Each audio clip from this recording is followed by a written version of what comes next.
ভাবতে পারিনি 25 বছরের জন্মদিনে ময়ূক আমাকে উইশই করবে না।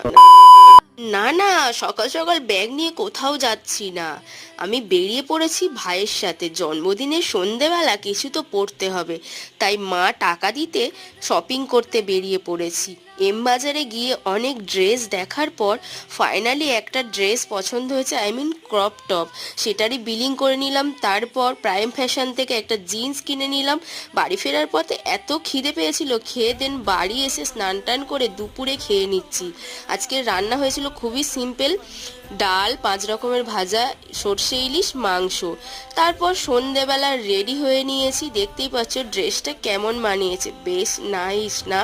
আমার তো খুব পছন্দ হয়েছে, আমার মায়েরও খুব পছন্দ হয়েছে। তারপর কেক কাটার পর সন্ধেবেলা মা পায়েস করেছিল। কেক আর পায়েস মা আর কাকিমা সবাইকেই দিয়ে দিচ্ছে। তারপর ড্রেস চেঞ্জ করে ভাইয়ের সাথে একটু গল্প করছিলাম। শরীর খুব খারাপ।